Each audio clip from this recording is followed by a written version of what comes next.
In the history of the National Football League, only 6 tight ends have had over 200 receiving yards in a single regular season game. 5 of the 6 had at least 1 touchdown as well. But only 3 of these 6 monumental games occurred in the modern era of the game.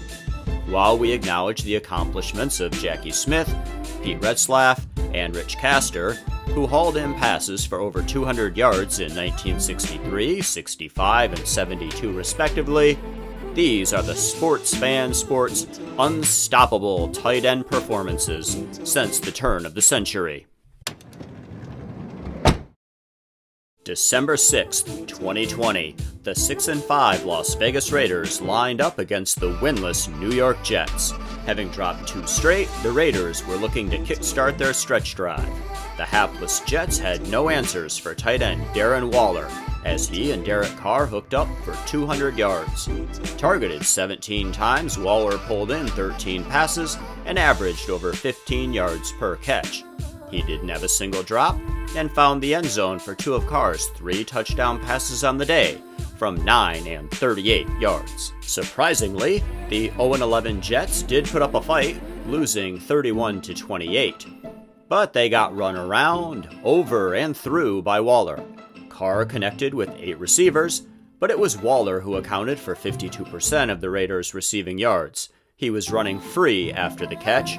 Of his 200 yards, 108 came after catching the ball. The win improved the Raiders to 7-5.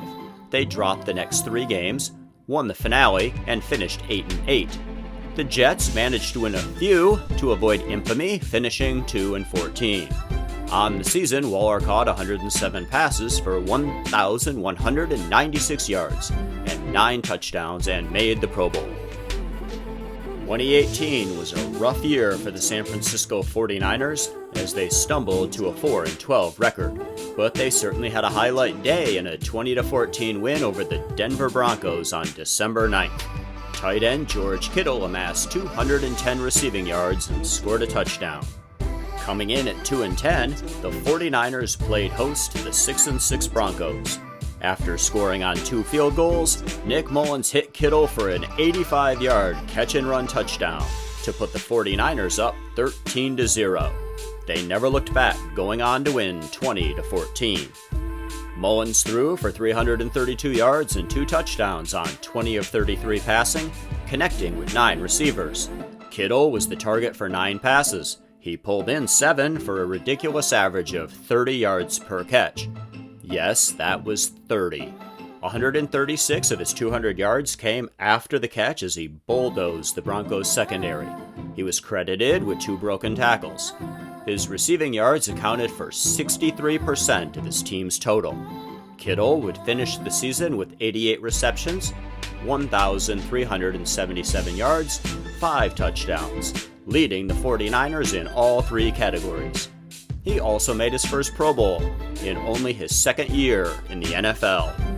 And our number 1 unstoppable tight end performance in the modern NFL was Shannon Sharpe's abuse of the Kansas City Chiefs. He and his Denver Broncos needed everything he had as they won in overtime 37-34 on October 20th, 2002. With 214 receiving yards and 2 touchdowns, Sharpe bludgeoned the Chiefs all day, including an 82-yard romp to the house. Not bad for a 34-year-old man. Brian Griese threw for 376 yards and 2 touchdowns, both to Sharpe on 30 of 50 passing. Griese connected with 6 receivers. Sharpe, with 12 catches on 14 targets, accounted for 57% of the team's receiving yards that day. With the win, the Broncos improved to 5-2 on their way to a 9-7 season. Sharpe caught 61 passes for 686 yards in his 13 appearances that year.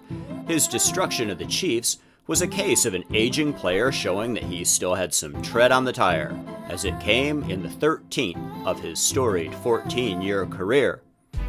He finished with over 10,000 receiving yards and scored 62 touchdowns. Sharpe would retire as an 8-time Pro Bowler, 4 times All-Pro, and 3-time Super Bowl champion. He was inducted into the Hall of Fame in 2001. Not bad for a 7th round draft pick, selected 192nd overall. So, those are our unstoppable tight end performances. If you have one you'd like to see, post a comment. We'll do a fan's choice video. As always, if you enjoyed the video and perhaps learned something new, hit subscribe and join the Sports Fan Sports family.